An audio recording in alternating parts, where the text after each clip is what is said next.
concerning our first meeting. So we'll be looking at the concepts. And so we said that the concepts, basically, the concept is an idea. Whatever idea that you have becomes a concept. Becomes a concept. But then we have another mathematics teacher who is also a psychologist. His name is Richard Skem, who defined the concept as a mental objects which result when we abstract from a number of examples or instances something which they all have in common. So based upon what we discussed earlier on last week ago, that for a child to say 4 or for a child to say 5, what it means is that he has already been encountered a number of times that idea of fullness, maybe putting objects in the group, and he has experiencing this thing he is able to abstract, pull out that knowledge, that idea of fullness, and he has having a lot of interaction with it, and that becomes the concept.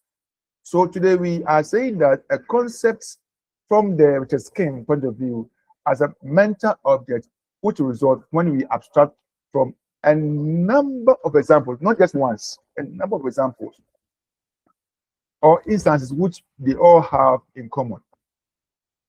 And so all that we are saying is that a concept basically is a representation of a common properties or regularities abstracted from isolated experiences.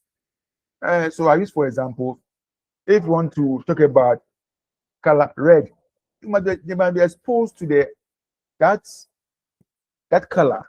So see them, you have to expose them to the red color. Sometimes you can take a ball that's red, and then tell them that this is a red ball.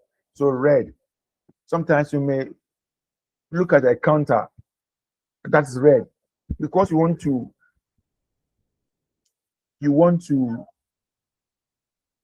let the learners have the idea, or let's have the concept of that redness. They must be exposed to a number of things that are in red in nature. So when they are exposed, they're able to abstract these differences or this knowledge, and when they put them together, so wherever that they may see red anywhere, they can tell that, oh, for this one it's called red. Good. So that is the concept for you.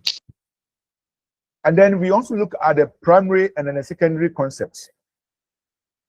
So we are saying that for what that the learner experience within his environments becomes what you call the primary concept.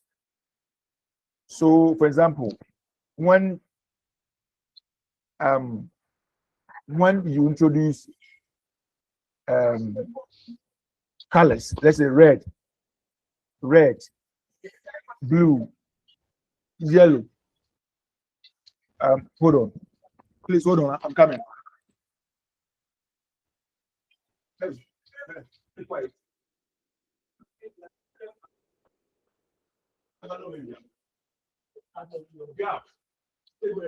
So whenever we talk about that red color, green color, blue color, these are called primary concepts. When we talk of numbers like 4, 5, 6, 7, 8, these are all called primary concepts. But whenever they pull these concepts, red,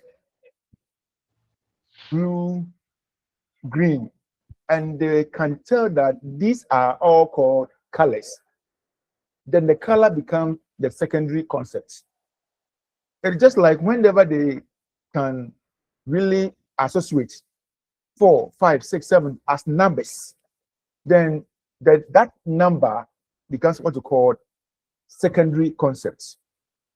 So we are saying that these are derived directly from our sensory and our motor experiences of the outside world, like using our senses.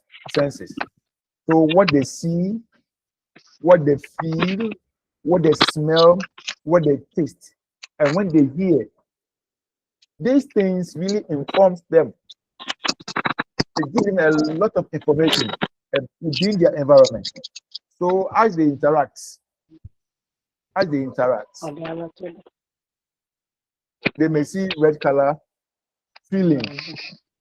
They may feel that, oh, this time this weather is hot, the weather is cold. Smell, oh, it has a good smell, it has a bad smell. So whenever they interact within the environment, whatever that they are directly dealing becomes their primary concept. Good. Now we also look at what you call the secondary concept. And I'm saying that these are concepts that are derived from the combination of the primary concept.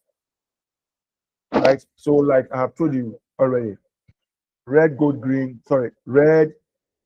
yellow, blue form colors. 1, 2, 3, 4, 5, they form numbers.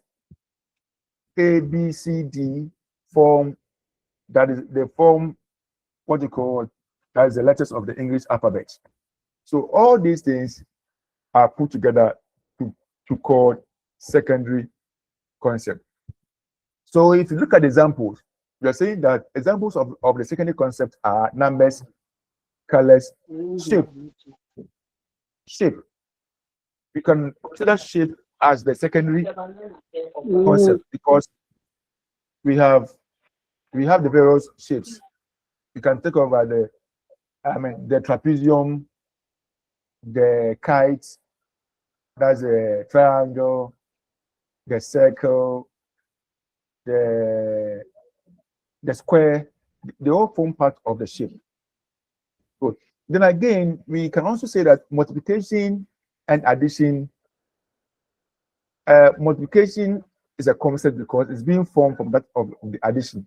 Yeah, that's a plus. We are looking at the operation, and here we know that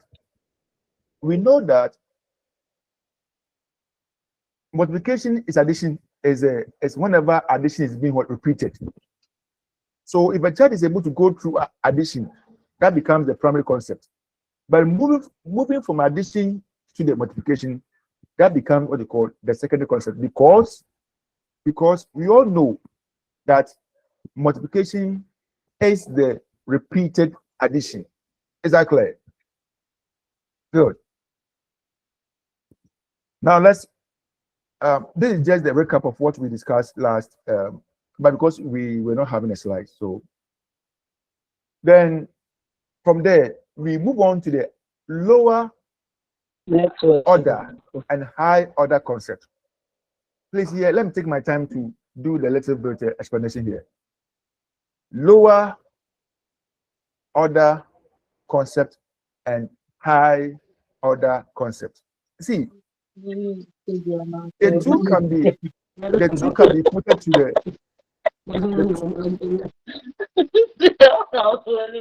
hello.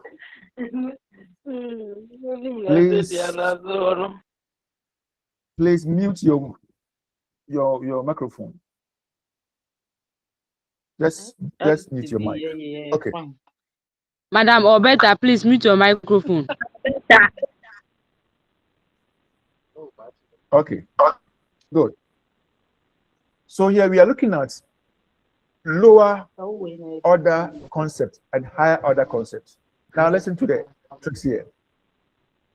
We are saying that the lower order concepts are basically the primary concepts, and the high order concepts are basically the higher concept. But there's a caveat, or there's something that makes them unique. Now, whenever we are talking about the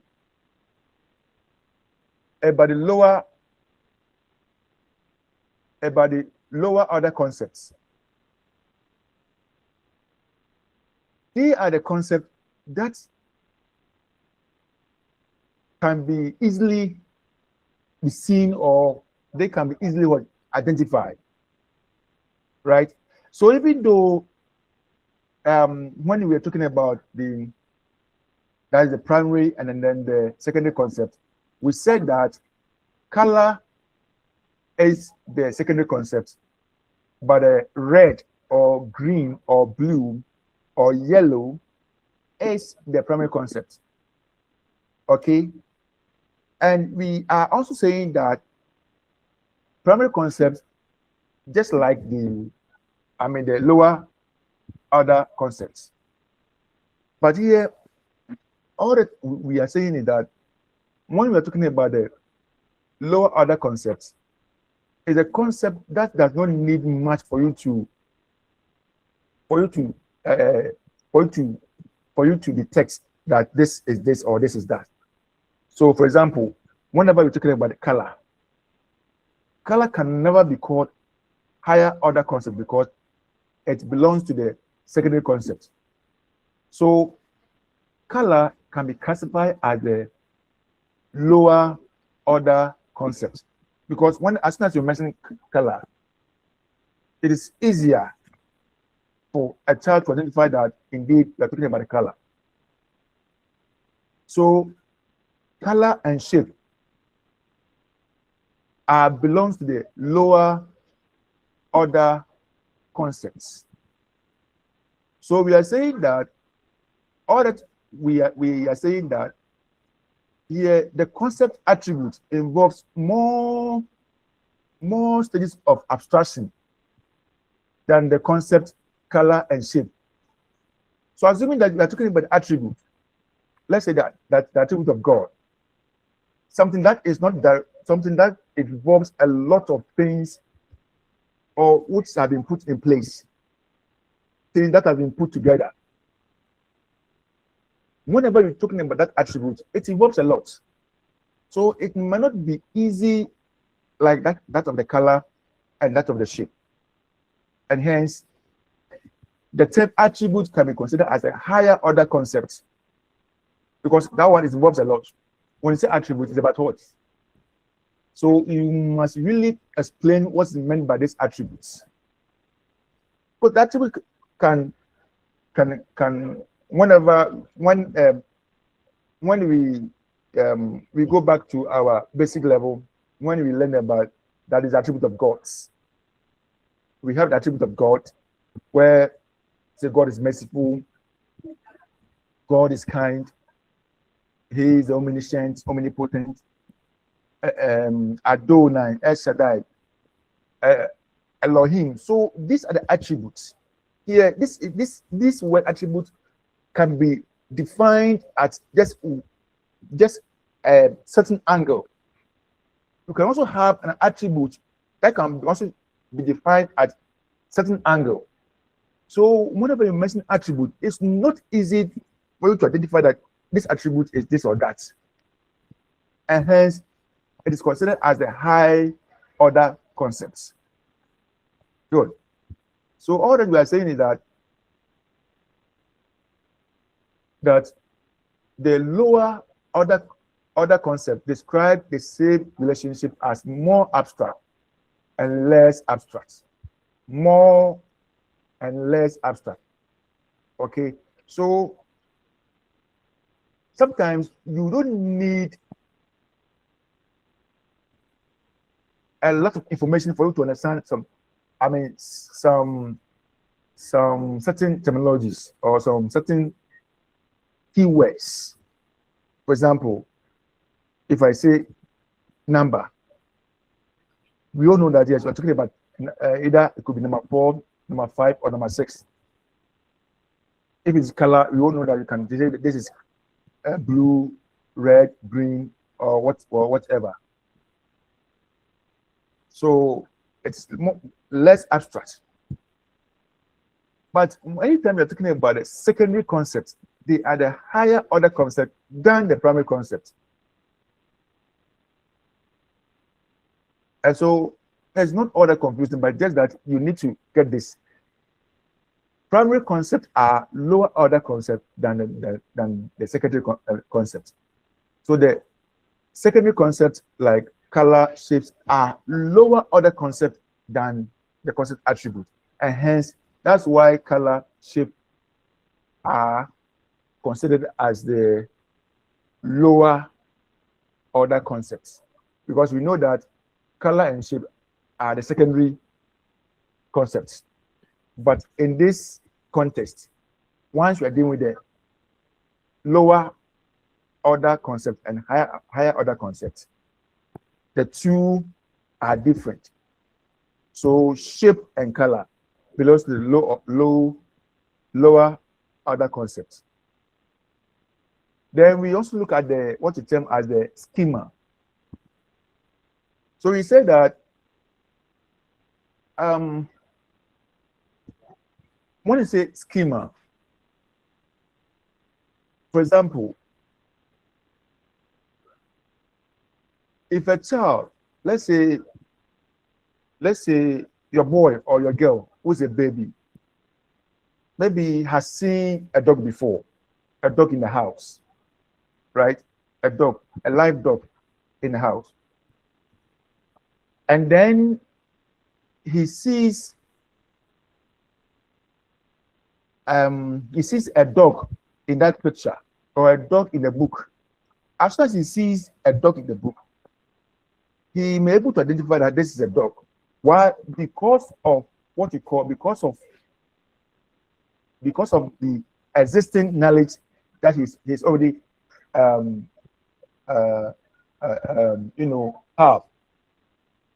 right? Because the child has that kind of the existing knowledge.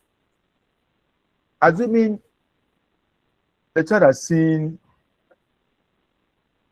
a horse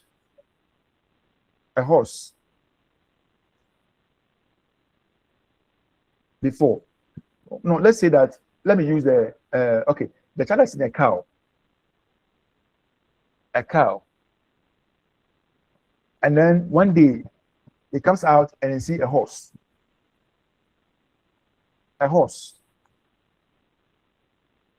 What name? I'm asking this question. What name would the child call that horse? What name?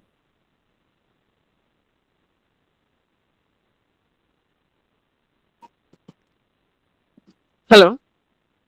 Yes, I'm asking a question. What name would the child call that animal that he has seen? A cow. They say yes. He put the cow.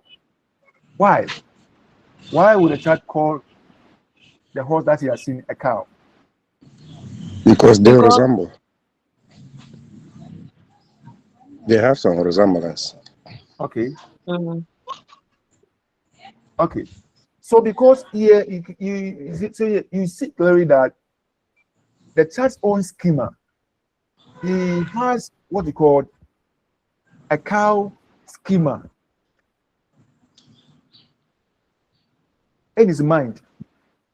He has got a cow schema in his or her mind. So as soon as you see horse, quickly, because it is four leg animal, very big one. It has a neck, and so when you see that kind of, whenever you see that kind of a description, it fits into the horse schema in his mind, and therefore you may call that the horse a cow. Good. So unless there's a guidance, maybe from the parent or maybe from someone else who may assist that child in order to distinguish, in order to accommodate that this animal, because of this and this, it is called a horse, then Whenever the child get this information, it's also placed in that place on the on the on the chart schema, so that the next time that you see a horse, he may not say that, oh, this is a cow, but we say that this is a horse. So we are saying that a schema is a cognitive or the mental structure that one constructs by putting pieces of knowledge together. Yes, so that's how the schema is. You see, so whether um, whether you are even no, no, even we the adults, we depend upon our schema, because whenever you saw something first time, we try to relate into our mind whether there has been that kind of existing thing that has ever happened, or something that you have seen which is similar to what we are experiencing. Okay, so you're saying that learner develop a matching schema if he or she is able to line up two set of objects to show one-to-one correspondence between the elements in each set. So here we try to look at No, please. we are trying to look at what we call matching schema. Matching schema. So if a child is able to, you put two sets there, and a child is able to match one set against the other, each element one to one, then the child has developed what we call a matching schema. Okay, and then so if the element match exactly, then the set is numerically equivalent. Now let's move on. So here you can see that if a child is able to match, you have set A and set B. So set A match the star to that circle thing in set B, one-on-one, one-on-one, one-on-one. Then the child has developed what you call a matching schema. Good. Now let's move on together, because this is just the revision. Now, again, learners also develop what we call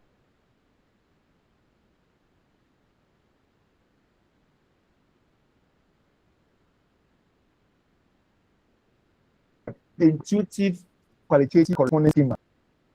Intuitive qualitative corresponding schema. So give the learners two different sets, but let one set contains more members or more objects than the other.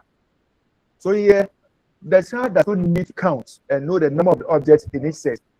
By the virtue of just observing the sets, the child can say that, oh, set P has more members or has more elements than set Q, without counting.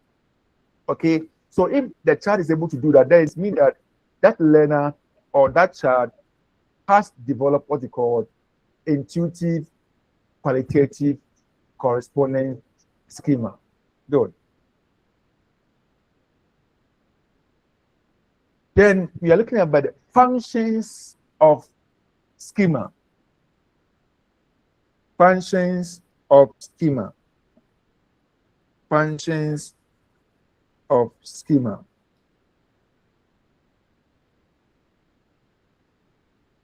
Functions of schema.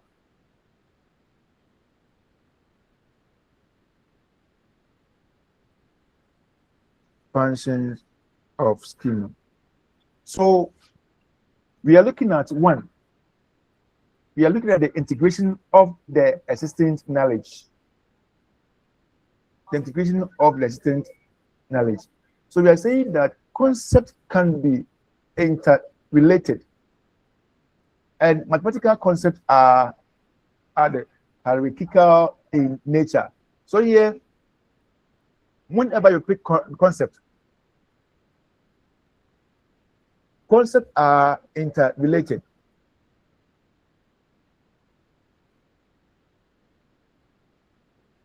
Concepts are interrelated.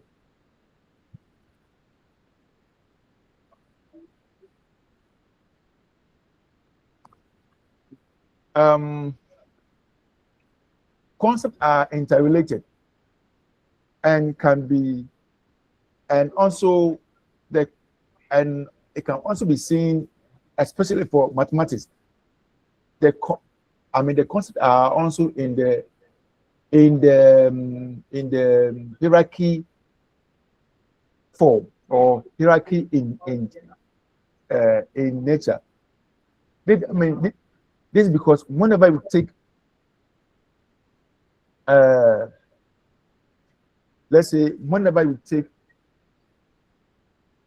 let's say sets. Yes, you can get sets. You can get sets in maybe, assuming that you are dealing with you are into maybe the senior high school. You can get sets in SH1 and set in what, SH2. Sometimes set in SH3. Sometimes you can see that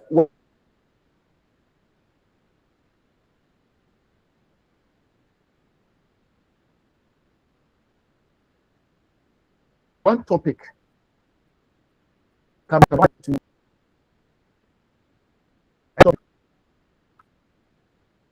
can find it. There's a particular topic.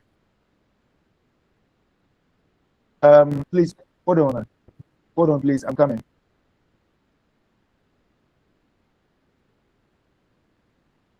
Yeah. Hello. Afternoon, sir. But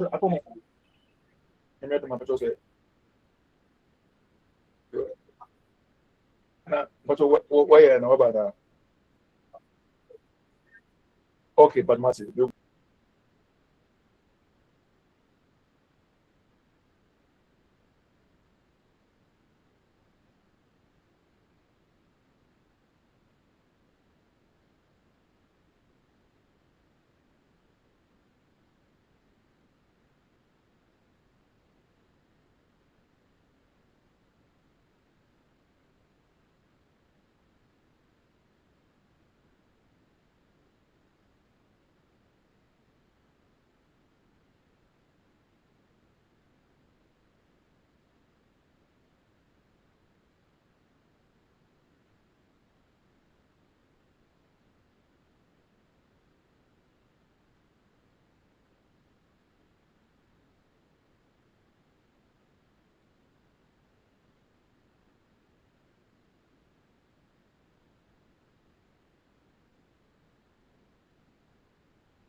Please, I'm back.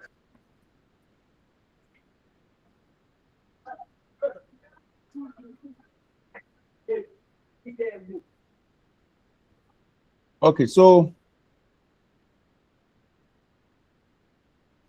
we are saying that concepts are interrelated, and again, mathematical concepts are the hierarchical in nature. Isn't that they are in a hierarchy?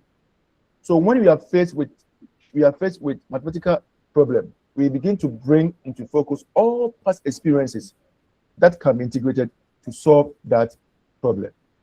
Okay, and so yes, so you can see that one thing that the schema does is that anytime there's a problem that we need to solve, it really organizes all the existing knowledge that is in our mind. You have to bring them together.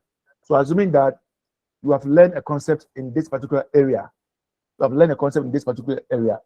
if the question is being posed, it's able to, seek these knowledge in these areas where you have learned, bring them together in order to solve that particular problem for you.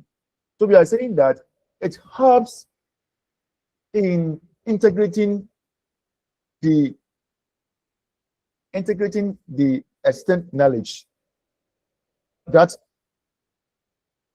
would be useful in solving a particular problem. Then again, we are saying that the more of the other schemas we have, the better of our chances of solving the problem. Yes, indeed. So it means that once we have more schemas that has been embedded in our mind, it gives us a clear picture or a nice opportunity for us to solve this problem. Why? Because we have a lot of ideas, we have a lot of knowledge being embedded in here. And so once we have this opportunity, we'll be able to draw and then pick out the one that will be useful to solve that given problem. And then we are saying that that is the schema also help us to show the interconnections among all the related concepts. Yeah, so it is the schema that help us to put together the concepts that are related. It really helps us to put together upon the concepts that are related. So assuming that you want to solve simultaneous equation, and so all the knowledge that you have in solving the simultaneous equation, the schema will just help you to pick those knowledge from, put them together to help you solve the simultaneous equation. So the first function is that it helps us to integrate all the existing knowledge that you may need in solving a particular problem. Thank you. Now let's go to 2. Question number 2.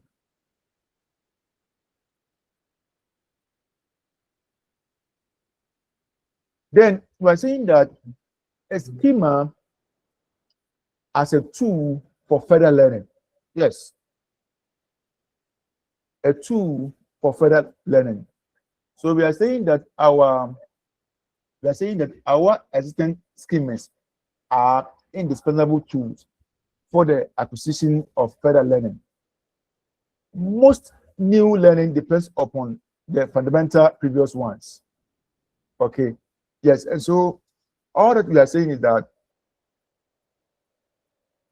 that's why if you're a teacher and then whenever you go to class, in beginning your lesson, you start from the known to unknown. You start from known to unknown. Why? Because there's something that's the child knows already. So you build on whatever that the child knows in order to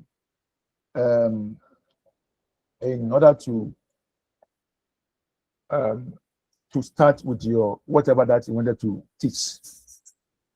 Okay, now, so we are saying that most new learning depends on some fundamental previous ones, and that is true. So, example, we have a concept which is familiar and it can be used to acquire new knowledge. So, for example, we all know that 2 plus 3 is equal to 5. You know. And assuming that you want to teach algebra, so you have 2x plus 3x, which is equals to. So the child should, based upon that previous knowledge that the child has, that 2 plus 3 will give you 5. The same idea can also be translated that 2x plus 3x will give you 5x. Okay, good. And then finally, we are saying that it makes the understanding possible. It makes the understanding possible. Good. So why is it so? Because to understand something means that to assimilate it into an appropriate schema.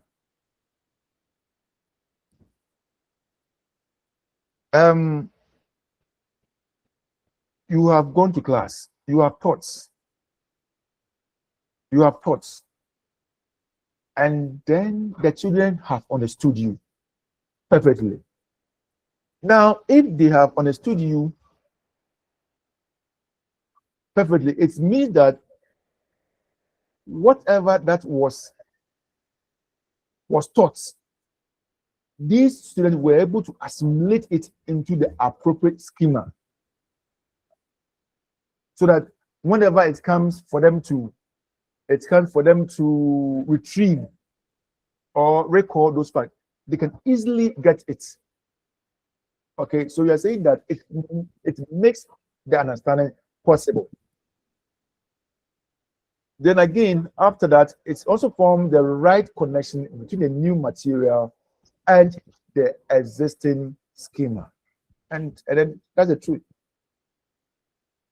Okay, yes, because whatever new information that you are giving, it must be able to go and then be with the existing schema. And therefore, whenever the child has this, definitely is able to retrieve the information as early as possible when he is demanded to produce the answer without difficulties. Good.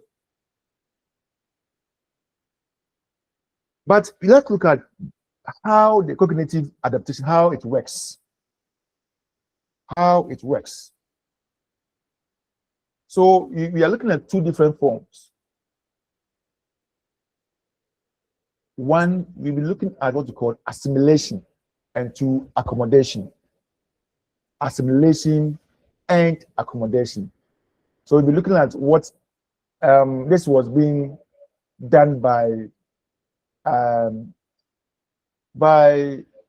French cognitive theorists, whose name is Jean Piaget, which I know that we have done much about this guy in I think in your educational psychology. So you have done this one already.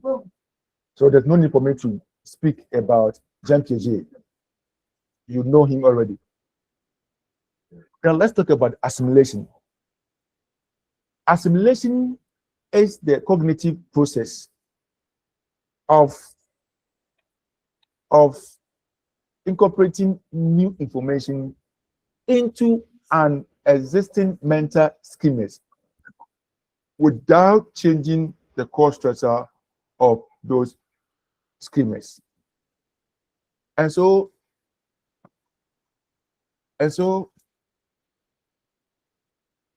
the child has learned something new, or maybe there's going to be new lesson. The new lesson has to do with maybe the child has an idea of animals or 4 legs, or animal that has got 4 legs.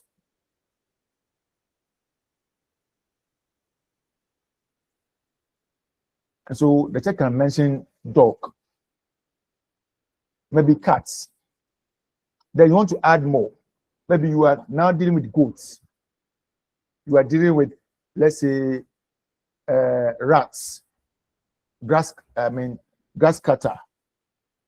And so over here, you see, the child, because all these animals, because they have 4 legs, the child doesn't have any problem of, the child doesn't have any problem of readjusting that old existing knowledge that the child has.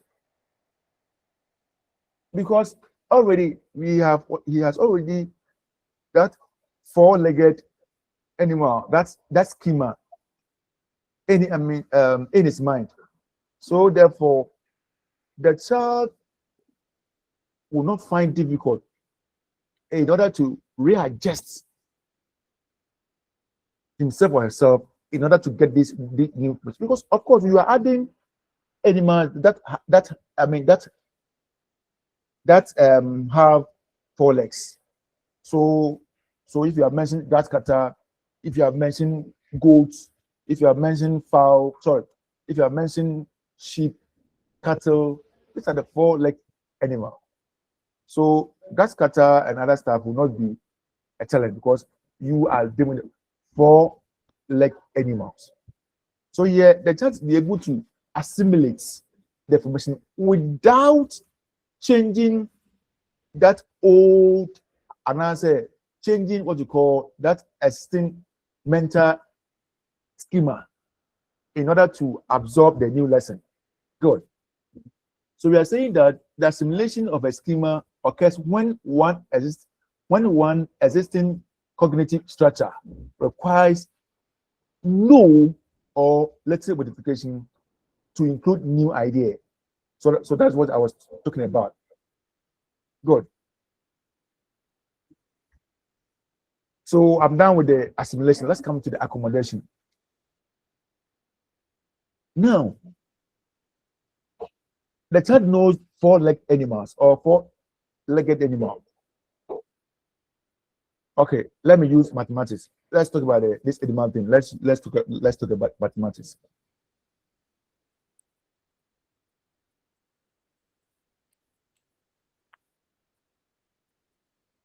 So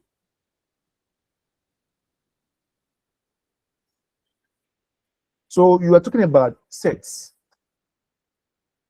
Maybe they have done natural numbers. They have done counting numbers. Counting numbers. They have done natural numbers. They have done whole numbers.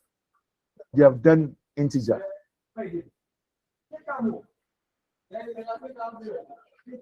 And then quickly,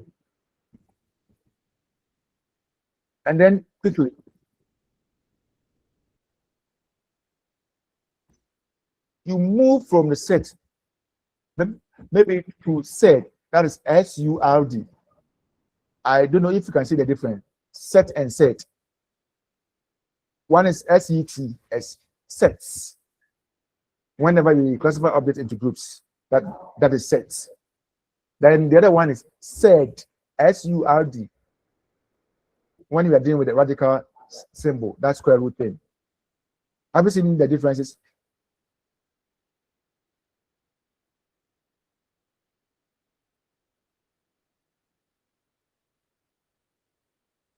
Hello?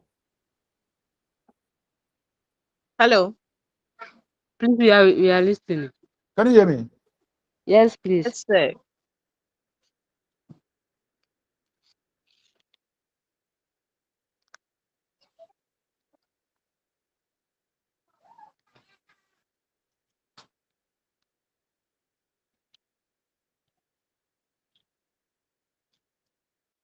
Can you hear me? Sir, please, we can hear you. Please. Yes. Yes, please.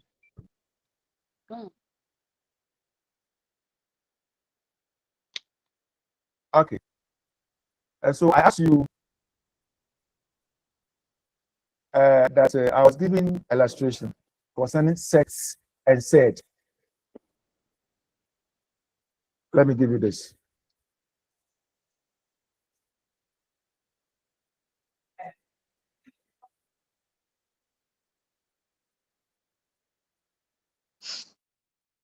Okay, so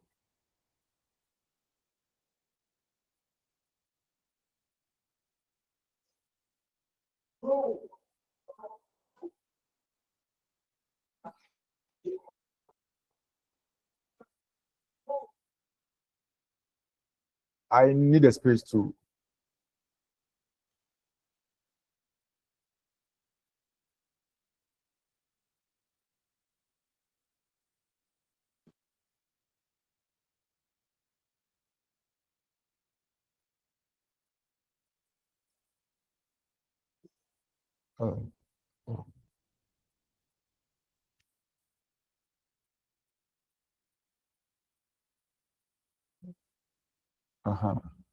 So all that I was saying is this. So we are dealing with suppose this is what you were telling them. Sets. So they're dealing with the red numbers. So you're dealing with the that is a type of sets and blah blah blah blah. Then you have done with this one, and we are moving to another topic. Let's say set.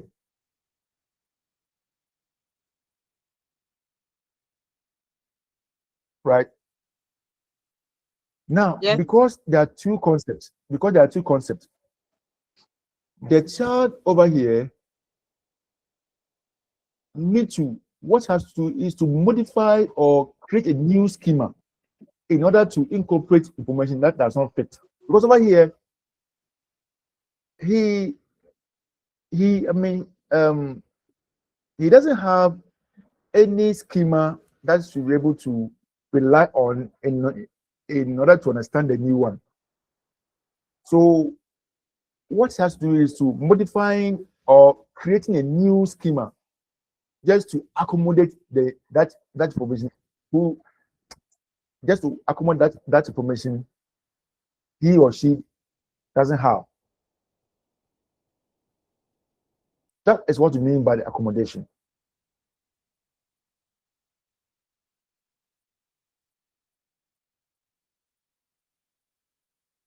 Is that okay?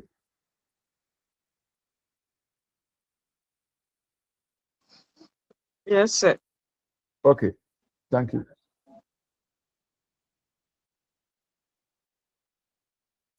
So we are saying that accommodation changes existing schemas or create new ones because the new information does not fit, because it doesn't have any idea. It does not fit the old existing knowledge. So he has to adjust or change in order to accommodate the new information. Good. Now let's come to how learners learn or form concepts. How they do it, what is meant by the concept formation. Okay, we are saying that to form a concept, learners acquire a number of common experiences relating to the concept. Yes. So whatever concept that they want to form, that is, the learners should be exposed to these common experiences. So either you take them through other examples, let them go through examples, they do more. You give them more kind of exercises, they do. You give them assignments on that topic, then go home, they try their hands on. So they will have to do a lot of these in order to form whatever concept that you wanted to just to acquire. So I'm saying that learners acquire a number of common experiences relating to the concept. Two, or the next one, learners learn mathematics by abstracting concepts from a concrete experiences. Yes. So for example, you want to teach shapes. So you can go to class with shapes. A shape that looks like a triangle, a square, rectangle, a circle. So the child may be able to abstract these concepts. Sorry, the child may be able to abstract concepts from these concrete experiences.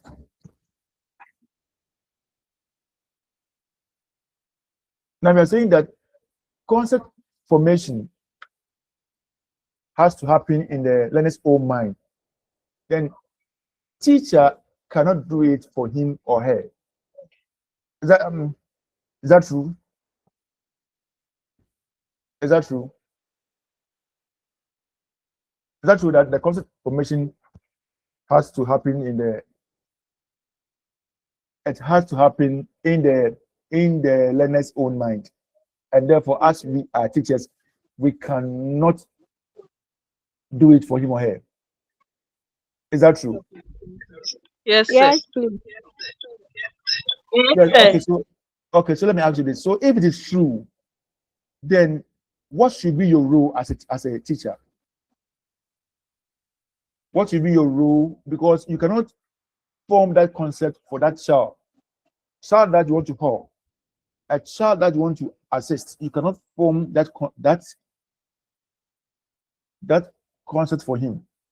What must be your role as a teacher in helping that child to form that concept on his own or on her own? That's my question. Who is there anybody who is ready to answer?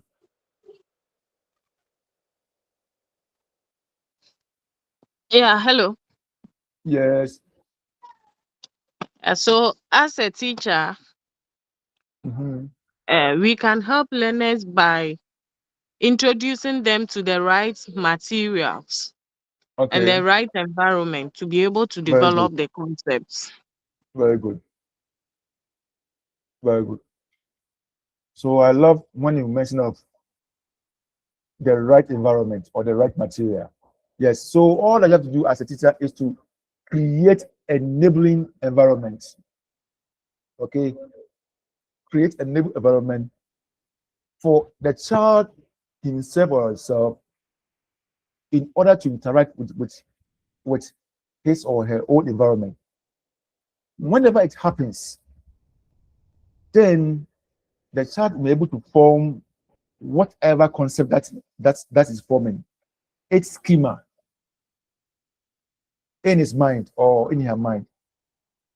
And then anytime that he requires to just to apply or use that knowledge that he has formed or that concept that is formed, he's able to retrieve it and then apply it to solve a given problem.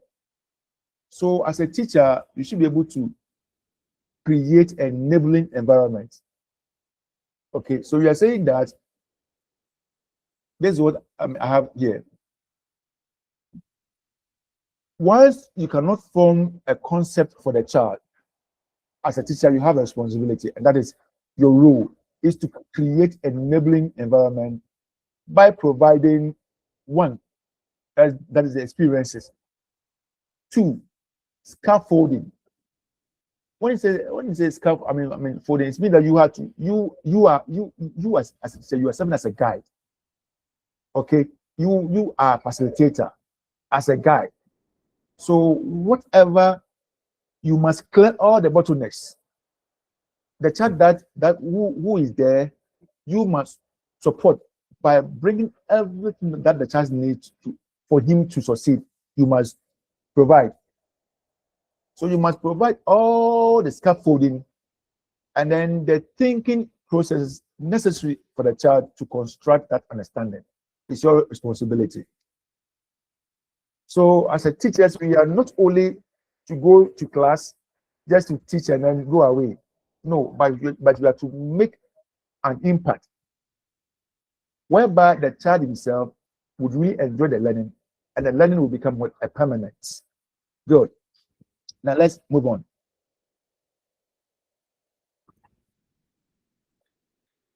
Then we are looking at learners develop concepts in mathematics through, yes, so one, they are talking about the discrimination.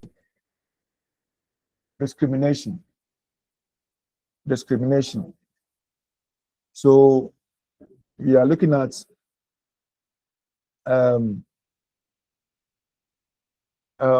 assuming you wanted to let them go through, let's take this example.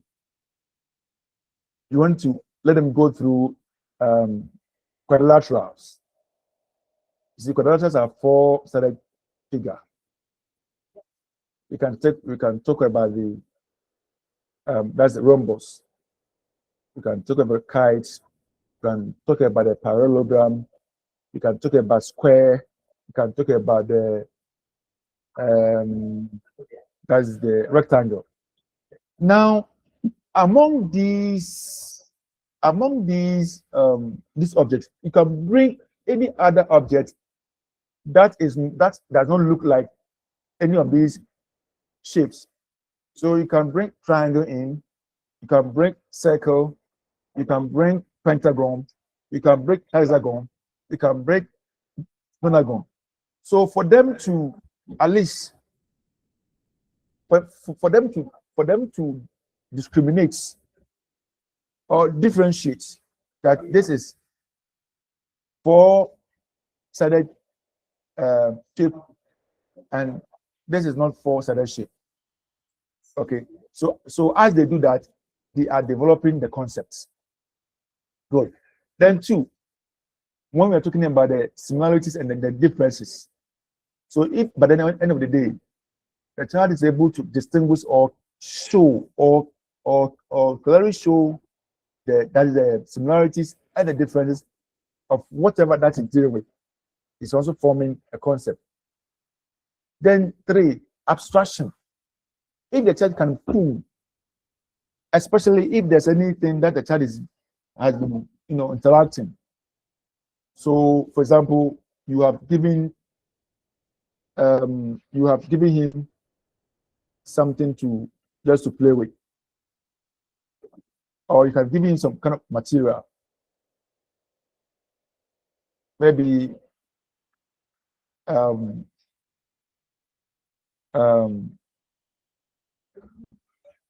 maybe colors. So if a child be able to identify that, oh, this is red, able to abstract that this color is red, oh, this is blue, oh, this is green. So if you're able to abstract whatever is being given, is able to abstract, then you can say that the child has developed a concept. The last one is generalization. If by the end of the day, the child is able to generalize by making that oh, this is a true statement. Oh, this is a true statement. 1 + 2, we are getting 3. Oh, this is a true statement. Then he has developed the concept. Now let's look at the implication for we the teachers. As teachers, what should we do? Or the implication for teaching. So this is for us as teachers. So once you are a teacher, you act as facilitator. You act as a facilitator in the learning process for proper formation of concept by learners. So all that you have to do is to serve as the facilitator. That's what you should do. What they need for them to form concept. You, the teachers, you must provide them. When they want that concrete material for them to interact with, form their own concept, you should do it. Whatever that they need just to get a concept, you must provide. So you are acting as facilitator. Then 2, teachers must also ensure that learners learn their early mathematics concept by abstracting from the concrete experiences. So that's what you as a teacher you must do. And so if you look at students who are saying that they don't like mathematics, they didn't get this idea from their senior school level, or they didn't get this idea from their basic level. They got it from their primary 1, primary 2, primary 2, primary 3, when they were learning mathematics. Because they find it very difficult for them to relate mathematics to their real life experience. Because whoever that teacher failed to ensure that learners learn their early mathematics concept by abstracting from the concrete experiences. So at that time, if you are not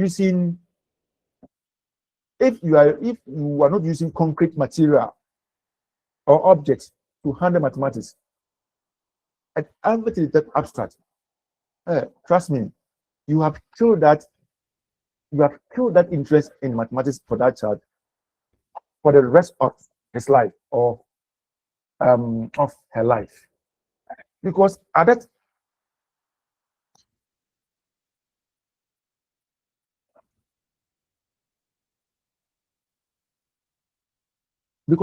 time they need the concrete materials, objects, and when they get that concrete materials, they can just abstract the concept from whatever that they are interacting, and then they can take off.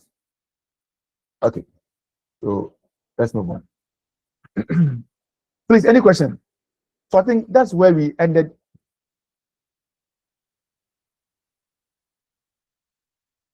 So that's where we ended. Now let's come back to the section 5. We are looking at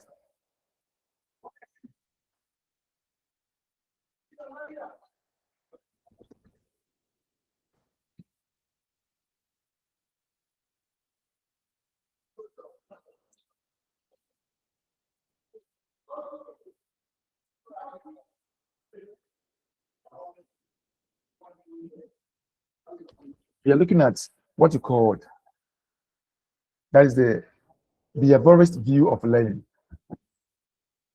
Behaviorist view of learning.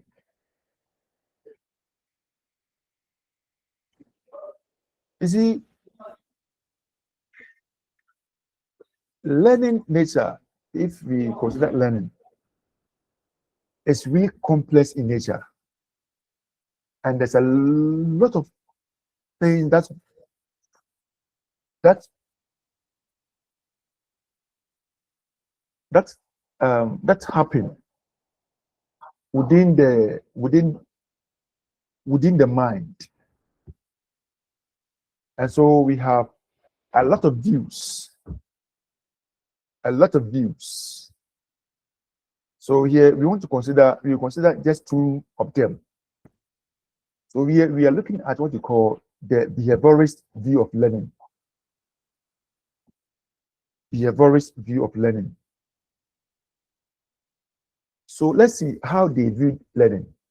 Behaviorists see learning as a permanent, observable change in behavior, resulting from what you call the environmental stimuli, conditioning, and reinforcement, rather than the mental internal processes. So for them, they're saying that for the learning to take place, it should be something that can be observed. So by the end of the day, if a child doesn't know how to dance, and then by the end of the day, the child is dancing, and he can dance for you to see, it means that the learning has taken place. Then once the child over here, all the child needs that you dance for him to see, and then whenever that child sees it, the child can dance, or the child may be able to dance. That's what we call stimulus response mechanism. So we call it what stimuli response or stimulus response mechanism. There must be action, which we call stimulus. When there's a stimulus, there should be a response. Sorry for. So that's what the behaviorists are saying, or that's how they view learning. One, it should be permanent, observable change in behavior, and this is a result from the environmental stimuli, conditioning, and reinforcement. That's all that they need. One, there should be what you call stimuli. There should be conditioning. There should be reinforcement. When these things are put in place, learning will take place. And that's what the behaviorists are saying. Right? I know that you have already done some of these things, maybe in your educational psychology. So you are aware of whatever that I'm talking about. So they're saying that the behaviorists hold the view that learning takes place through stimulus response mechanism. That is the SR. Now, let's look at what they also believe. They also believe that, or they claim that, activities involving drill,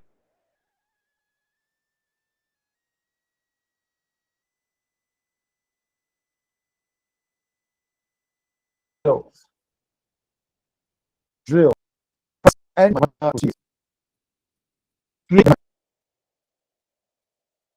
this is based on the belief that repetition establishes strong bonds. Okay, please, 1 minute. I'll just 1 minute, please. Yes, sir.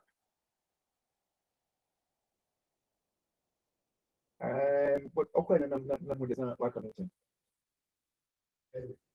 But do but do Yes.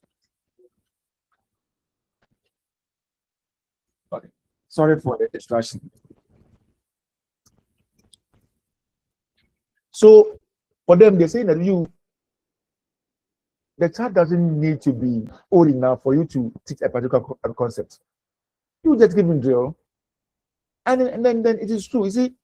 You remember when you were going to school, right? Class 1, class 2, where you were reciting, where you were reciting multiplication table, and that's what you call drilling. 2 times 2, 2 times 3. Sometimes even somebody can even recite it from 2 times to even 12.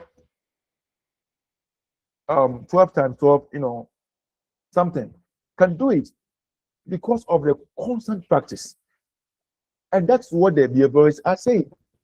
That see, let them go through activities, drilling, practice of number of facts, and then the mathematical procedure, train the mind. This is based on a strong belief that repetition establishes strong bonds, and it is true. So for them, they are saying that let action just be repeated by itself number of times.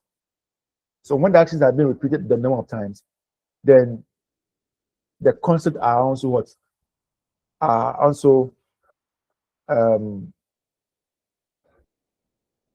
they are also getting the concepts. Again, they also believe that teaching is a process that learner is put through to obtain certain desired behavior. Very good. So whatever behavior that I want your student to achieve or to have or to obtain, put them through it, and they will get it. That's what the behaviorists are saying. Whatever desire, whatever information that you want them to acquire, put them through, and they will get it. And again, the use of rewards, such as praise, the use of rewards such as praise to reinforce positive behavior. So here, they like using the rewards, just like in class when someone does a good thing. Assuming somebody answer a question that's correct, what we do? We give a reward by saying that, oh, let's all clap for him or her. So they are saying that whenever a behavior is positive or a behavior is a really desirable or favorable, you must use what you call positive reinforcement. For example, praise. Okay, and when you praise is by praise, which is an example of a reward to such an individual. Okay.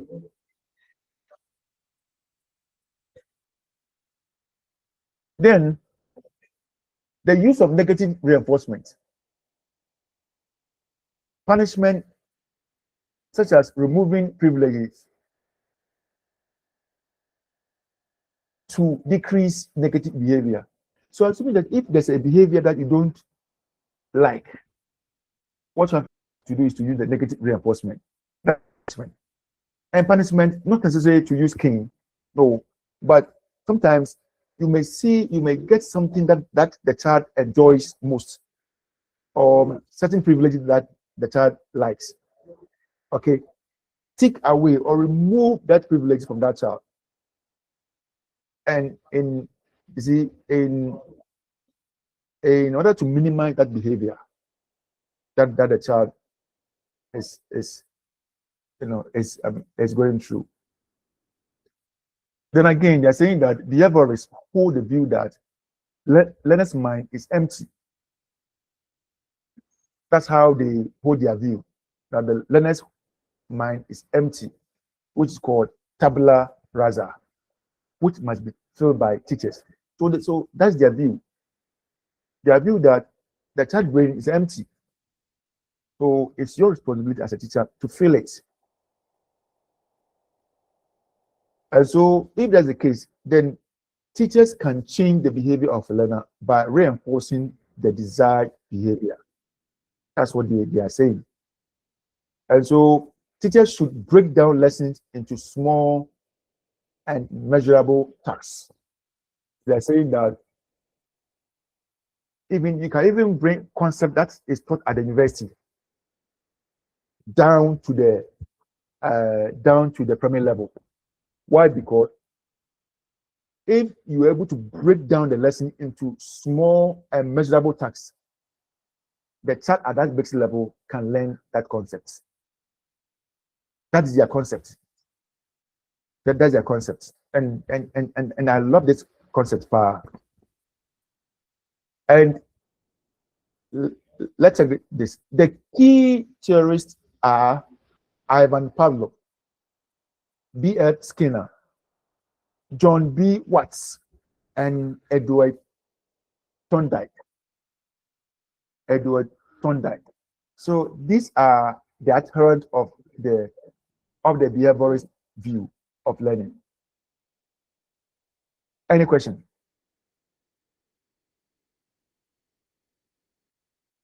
Any question? No, please. Okay. So I think okay. So let's go to the cognitive view of learning.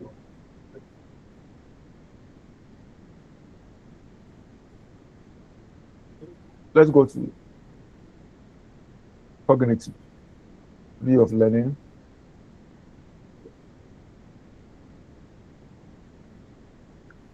So with the cognitive, let me go by this.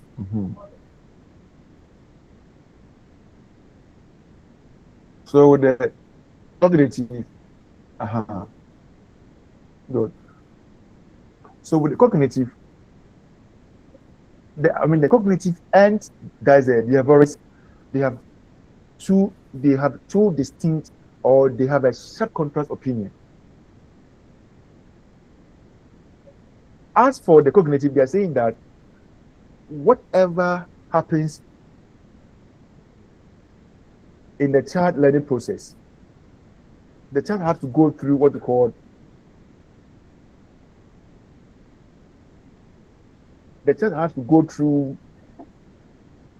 a mental processes, right?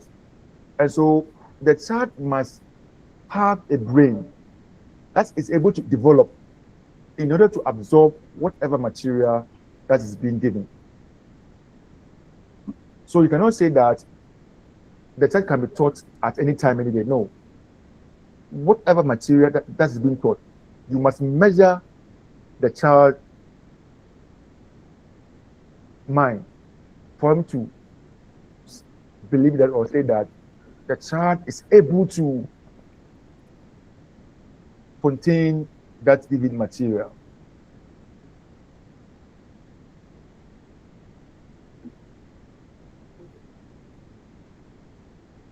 Good.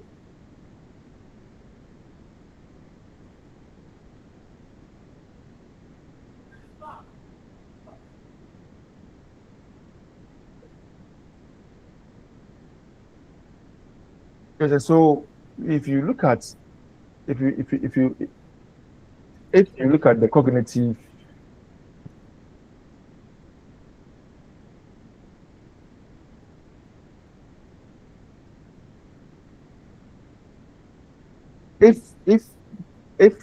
cognitive, they are with the view that they are looking at the mental, they have the belief of the mental processes that occurs in the child's brain.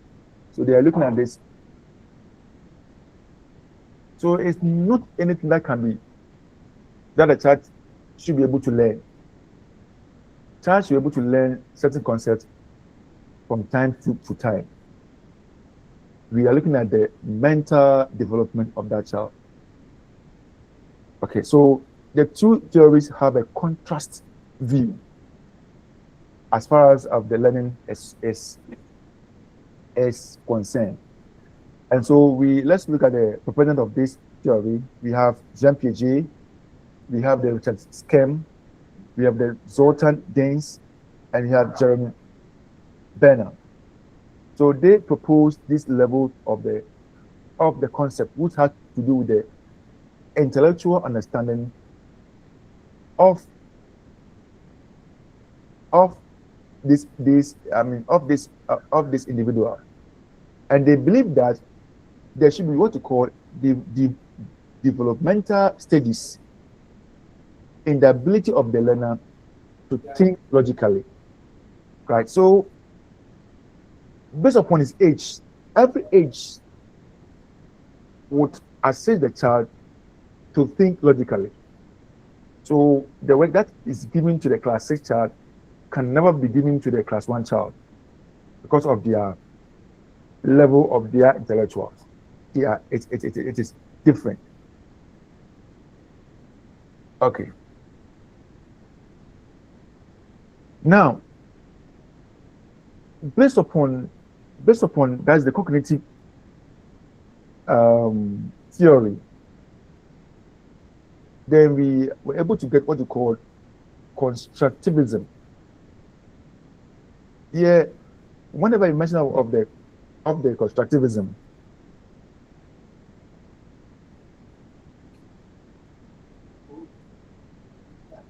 hello,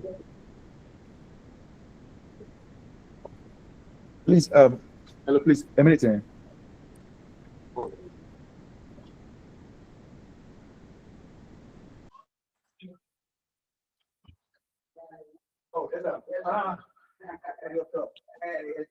Constructive.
Hello, sir.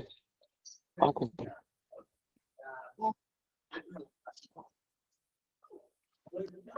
He said we should give him a minute too. I think he's on call.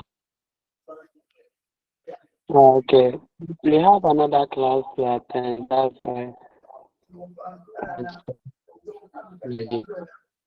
Yeah, the special needs or another one. We have teaching. We have method of teaching English. So Hey,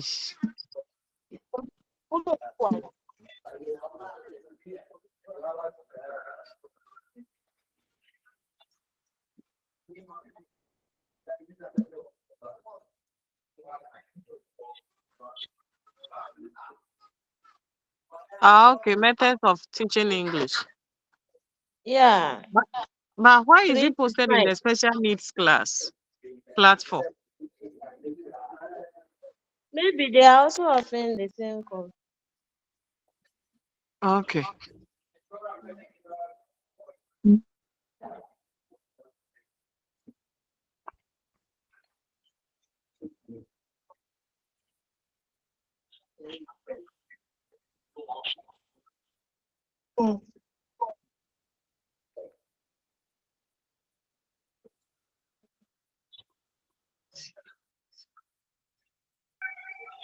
Hello, please.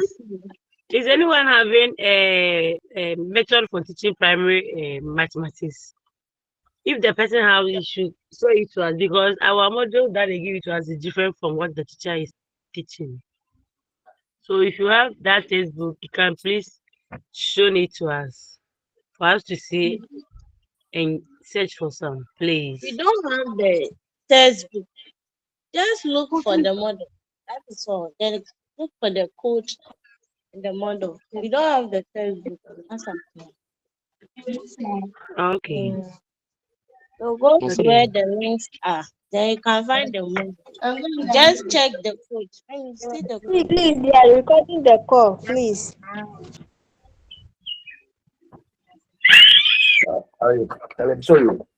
Hello, guys. Hello. Sir. Hello. Hello. Hello, sir. Yeah, sorry. Hello. Sorry, I'm back. Okay. Uh-huh.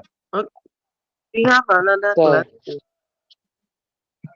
So we're supposed to close at 3. Is it 3? Yeah. Yes. Oh, okay. Then sorry.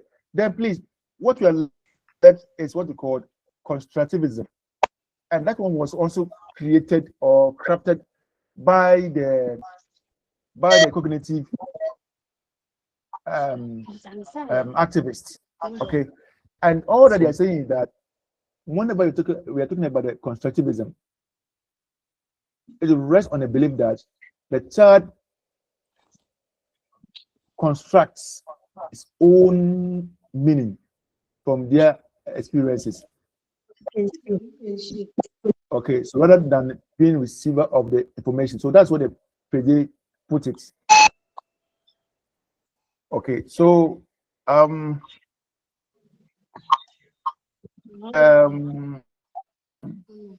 things something that you can easily read and then get the understanding. Then maybe you can look at the next time that whenever you look into the unit 2. So I will leave of you. And is it possible to meet? Yes, please. Yes, please. Yes, please. Please, I didn't get the time. Or meet when? We are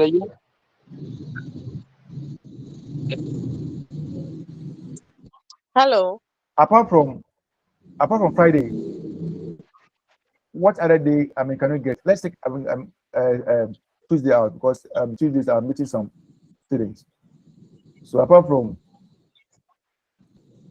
Fridays and Tuesdays, what any other day can we meet? What about Thursday? The last time you said Thursday.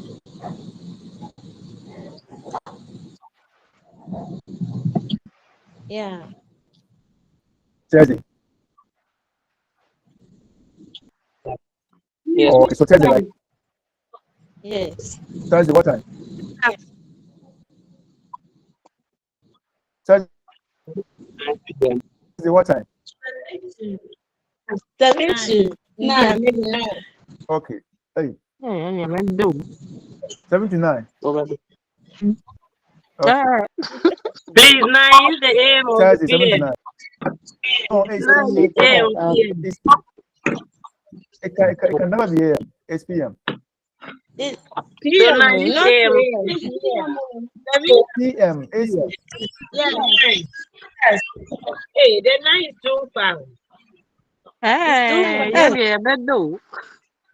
9 Yes. days. As for me, I'm an early Then bird. what about 7 to 8:30?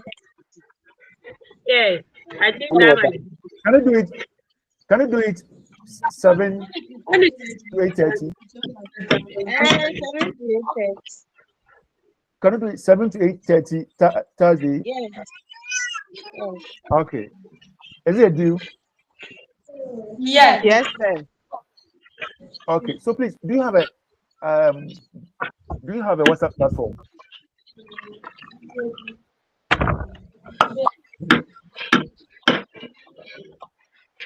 For Do this you have WhatsApp particular group, Yes, please. I think this is group 1, right? Yes, please. Yes. Wow. Then please add me and then let's have a chat. Okay. Okay. So that at least we remind ourselves that we are meeting on Thursday, 7 to 8:30. Please, what of us? Those of us who don't have network at their place. Network. Yes, please. I'm not getting you. Network saying. Please, network. But They are say, having network problems, so they can't join the online course. So some of them were requesting that they should record the lecture and then post it on their page. they should record it and then post it on the page.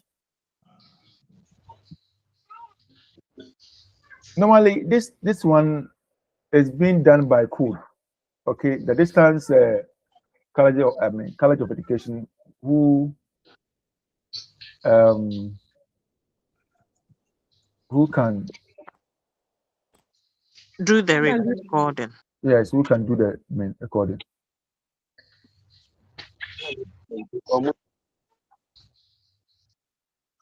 Okay. So how come that's you don't have they don't have the network? And yet they join online course. Because they were told that Came for face to face. That's why. yes, first no, you see this time they didn't do the face to face because they have issue of centers. So they decided to go online. Is it teacher needs a young friend? So please, please, let's really connect those who are having that kind of issue of the network issue, so that we know what to be done, right? Because by the end of the day, they'll write quizzes. So even quizzes, how are you going to write it online, right? No, they'll bring it to us face to face. The quiz. Like they'll bring it to our center for us to write it. Quiz. Oh, okay. Okay, noted. Yeah. So please, is there anything to discuss? Please, my own is our center name. I mean, our center name, School, is not among of the groups, but we have been joining you. So I don't know how you are going to do that. But when it comes to presentation and other Now we have group 1, group 2, group 3. So are you not? and we didn't find our center in Any of the groups. I'm also having the same problem, so I just join anyone. Yes, I just joined the group 1. So about presentation. Okay. And I'm asking, have you called the code? Have you called them to? Yes, they said we can join any group we like. Okay. Noted. So once you can join any group that you like, then that's okay. So all that we need is our number and our registration. When it comes to the presentation. hello. Okay. Okay, we have Yes. another class, so I'll leave. Please, I want Okay. to ask you. I want to ask you some questions. Please, the models Yes. Go that they ahead. give you, the model that they gave us for the mass Uh huh. one Uh is quite different from what you are posting on the platform. Yes, So I the model, we don't have the mathematics, we don't have book. It's model. Go to the link. Just check the code. okay. So what I'm having here is my method of teaching basic school mathematics 1. It's not the basic school. Ours is the primary school. And then And the again, basic and the primary is the search first. We're doing it basic. But so just now, check as the again, code. The code. the code is very Hello. important. So check the code. Yes, the code. Just check the code. I'll paste it on the group, the primary education group. Then you find it there. Okay. All right. Hey, So you know seriously, what? what we've learned already, it has become bogus. Which one? I said what you've learned already about this Oh no book. no no. Oh no no no. You see, you know what? Let me tell you this. You see, most of this is a cut across, right? So definitely there will be what we call transfer of learning. Okay, so it's not that you have learned something Because and based on what you've learned this afternoon, nowhere to be found in the book. That's why I'm saying all this. and then yes, and then I'm saying okay, fine. So it means that maybe what you have learned, maybe you were about to learn the other one too, and then two. Let us create the platform so that at least I can drop what we are supposed to, what the book that we are using on a page, so that you can download it and then. Okay, so please today, which session that you reach? Oh, we have done the minute one, and we have up to the session 6, which is the cognitive theories view of learning. Unit what session what? Unit Unit 2 or 1, unit session 4? 6. Unit Unit 1, session 3. 6. Unit 1, session 6. Okay, so please, I'm coming. Unit 1 session 6. I wanted to know what is there so that I can. Okay, what is there is different. So no, yes, because you are using a different book, so definitely it will be different. Unit 1 session 6 is talking about the basic arithmetic operation in common fraction. Please, have you checked the code of the book you are holding? The code. It is 222 OD. No. I know the code is 322D. Yes. Oh, Yes, EBS322D. So you check the code. 322D. okay. Uh-huh. Okay. Okay. So Thank you, sir. you're welcome. So we are meeting on Thursday, right? Yes, sir. Okay. So please, I'm begging you, just add me on the group, and then the time, so we keep on reminding of ourselves. Okay. Okay. Hello, Okay. please have you seen the book? The one asking for the model.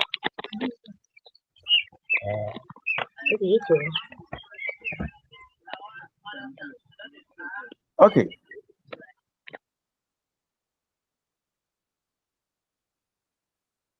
I've sent the model. So just check.